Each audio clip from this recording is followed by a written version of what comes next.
Hello friends, welcome to my YouTube channel ER physics tech. आज हम लोग देखेंगे कि इस स्फेरिकल सेल की वजह से इलेक्ट्रिक फील्ड क्या होती है। स्फेरिकल सेल, स्फेयर जो है वो क्या है, अंदर से कैसा हमारा है, खोखला है। मीन्स इस स्फेयर के अंदर हम कुछ भी, कोई भी चीज क्या अंदर डाल सकते हैं, अंदर हम भर सकते हैं। जैसे कि टेनिस की बॉल अंदर से क्या होती है, खोखली होती है, तो इसको हम क्या बोलेंगे, स्फेरिकल सेल। स्फेयर शेप का होता है और अंदर क्या होगा, खोखला होगा, तो सेल कहलाएगा। अब इस स्फेरिकल सेल को क्यू चार्ज गिवन है, जो क्यू चार्ज इसके सरफेस पे यूनिफॉर्मली डिस्ट्रीब्यूट है। Mean each and every point पर जो चार्ज के क्वांटिटी है वो क्या है, सेम है। अब ये जो हमारा स्फेयर है, अब कुछ लोग कहेंगे कि सर ये जो स्फेयर है ये हमारा कंडक्टिंग है कि नॉन कंडक्टिंग है। ठीक है, तो दोनों केसेस के लिए अगर हमारा अंदर से स्फेयर खोखला है, देखो हमने बोला था जब कोई कंडक्टर होता है तो कंडक्टर को जब हम चार्ज देते हैं तो वो चार्ज उसके सरफेस पे यूनिफॉर्मली डिस्ट्रीब्यूट हो जाता है। लेकिन अगर वही नॉन कंडक्टर है और उसके सरफेस से हमको चार्ज यूनिफॉर्मली डिस्ट्रीब्यूट करना है तो हमको ईच एंड एवरी पॉइंट पे चार्ज देना पड़ेगा। फर्क कितना होता है, तो अगर ये सेल है तो अगर ये कंडक्टर होगा, ये हमारे स्फेयर जो है वो कंडक्टर है, तो अगर हम कोई भी चार्ज क्यू देंगे तो वो चार्ज इसके पूरे सरफेस पे यूनिफॉर्मली अपने आप डिस्ट्रीब्यूट हो जाएगा।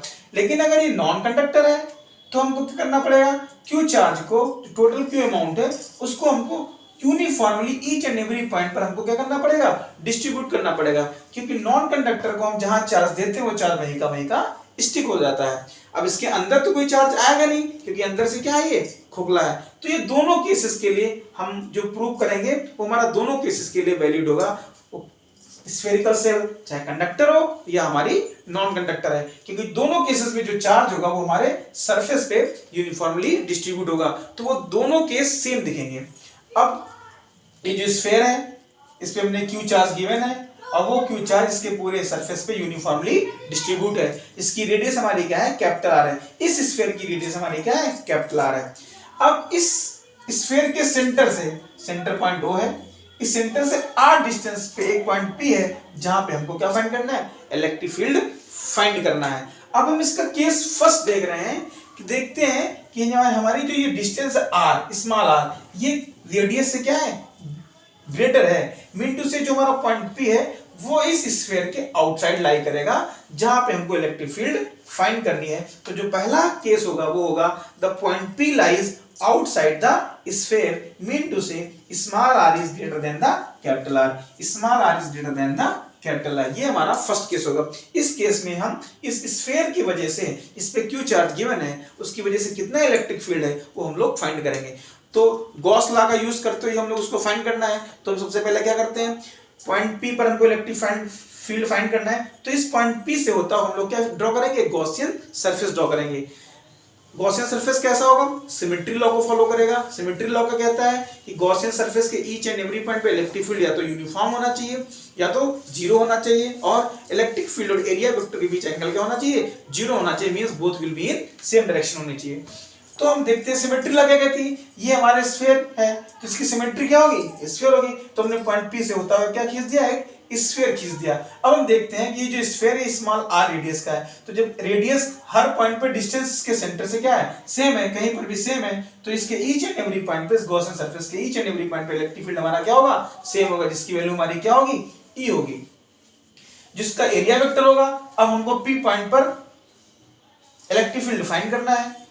हमने गॉसियन सरफेस ड्रॉ किया है तो हम P पॉइंट से होता हुआ एक छोटा सा एरिया लेंगे, स्मॉल एरिया लेंगे, इसकी वैल्यू कितनी होगी, D होगी। अब इस पर्टिकुलर पॉइंट P पर हम देखें तो इस प्लस की वजह से जो इलेक्ट्रिक फील्ड होगी क्या होगी, आउटवर्ड होगी। एरिया वेक्टर क्या हो गया, सरफेस के परपेंडिकुलर आउटवर्ड, तो भी क्या होगा, आउटवर्ड होगा। Means both are in same direction होंगे।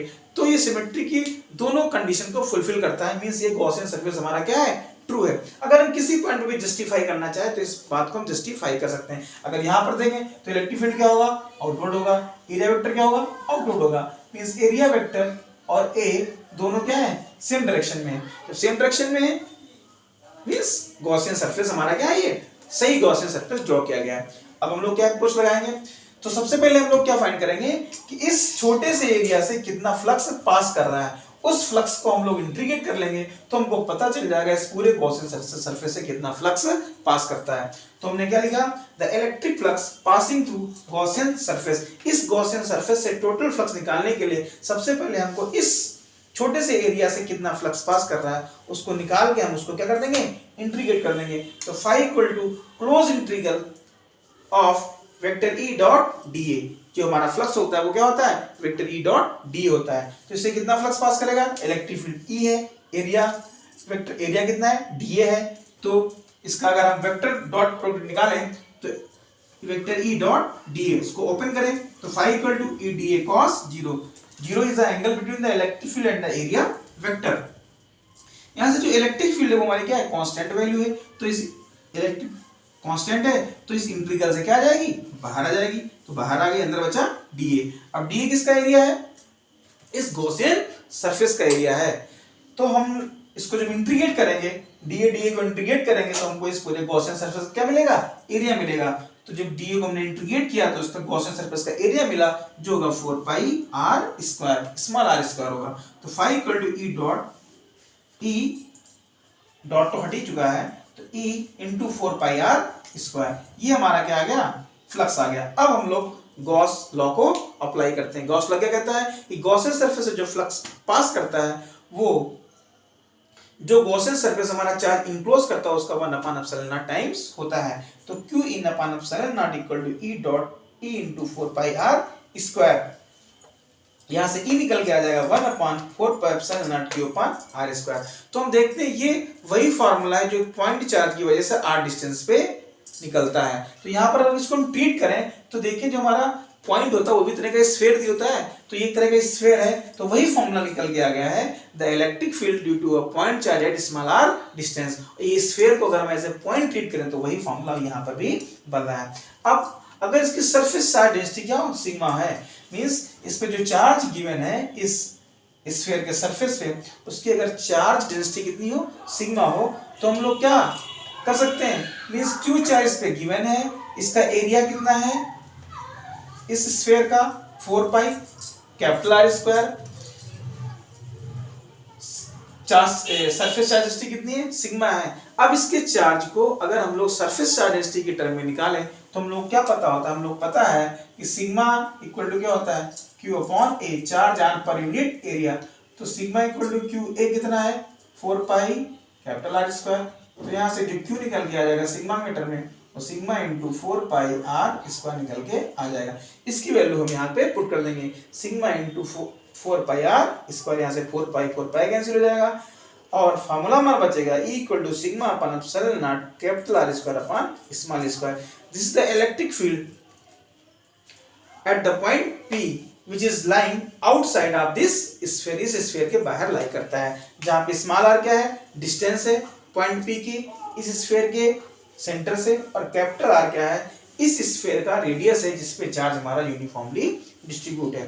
अब सेकेंड केस की अगर हम बात करें, अगर हमारी ये जो डिस्टेंस है ये r के बराबर हो जाए, मींस स्मॉल r अगर कैपिटल R के क्या होगा, इक्वल हो जाएगा, उस केस में ये जो पॉइंट P होगा वो इस स्फीयर के सरफेस पर ही लाई करेगा। तो इस केस में कितनी इलेक्ट्रिक फील्ड होगी, तो ये जो फॉर्मूला आया है वहां पे हम लोग स्मॉल r की जगह क्या रख दें, कैपिटल R रख दें, कैपिटल रख दिया तो r कैंसिल हो जाएगा, r स्क्वायर कैंसिल हो जाएगा, तो इक्वल टू हो जाएगा सिग्मा अपॉन एप्सिलॉन नॉट। ये हमारी इलेक्ट्रिक फील्ड इस जो हमारा स्फेरिकल सेल है इसके सरफेस पे होगी, equal to sigma upon epsilon not. अब एक थर्ड केस है कि अगर हमारा r is less than r, means अगर स्मॉल r इस कैपिटल R से छोटा हो जाएगा तो ये जो पॉइंट P है वो इस स्फीयर के अंदर लाई करेगा, मींस कहीं पर भी आ सकता है। मान लो यहाँ पर आ गया पॉइंट P, उस केस में अगर हमको इलेक्ट्रिक फील्ड निकालना है तब क्या फाइंड करेंगे, तो फिर से हम लोग यहाँ से गॉसियन सरफेस ड्रॉ करेंगे। तो हम देखेंगे जो गॉसियन सरफेस हम ड्रॉ करेंगे ये कोई भी चार्ज इनक्लोज नहीं कर रहा है। जब कोई चार्ज इनक्लोज नहीं कर रहा है तब क्या होगा, तो वही फ्लक्स निकालते हैं कितना पास होगा, तो फाई इक्वल टू इस ये जो हमने गॉसियन सरफेस ड्रॉ किया है उसके अंदर पॉइंट P से होता हुआ, तो phi equal to vector E dot D A cos zero, E बाहर आ जाएगा। तो हम देखते हैं यहाँ पे जब गॉस थ्योरम को अप्लाई करेंगे गॉस लॉ को, तो phi equal to Q upon epsilon not equal to E close integral D है। तो यहाँ पे क्यू इन मींस ये गॉसियन सरफेस कोई भी चार्ज इनक्लोज नहीं कर रहा है। जब कोई चार्ज इनक्लोज नहीं करेगा तो हमारा इलेक्ट्रिक फील्ड क्या आ जाएगा, जीरो आ जाएगा। जब क्यू की वैल्यू हम लोग जीरो रखेंगे तो ये पूरा टर्म जीरो हो जाएगा और ई इक्वल टू क्या आ जाएगा, जीरो आ जाएगा। तो हम कह सकते हैं कि अगर कोई पॉइंट इसके अंदर लाई करेगा तो अंदर लाई करने पर वहां से जो हम लोग गॉसियन सरफेस ड्रॉ करेंगे वो गॉसियन सरफेस कोई भी चार्ज इनक्लोज नहीं करेगा, तो वहां पे इलेक्ट्रिक फील्ड हमारा क्या हो जाएगा, जीरो हो जाएगा। तो यहाँ पे तीन केसेस बनते हैं, एक जब पॉइंट पी हमारा स्फीयर के बाहर होगा, दूसरा जब पॉइंट पी हमारा स्फीयर के सरफेस पे होगा, और थर्ड केस जब पॉइंट पी हमारा स्फीयर के अंदर होगा। जब अंदर होगा तो हमारा इलेक्ट्रिक फील्ड क्या आ जाएगा, जीरो हो जाएगा, क्योंकि वहां गॉसियन सरफेस किसी कोई भी चार्ज इनक्लोज नहीं करता है। तो ये हमारा रहा electric field due to spherical shell. It's all about the electric field.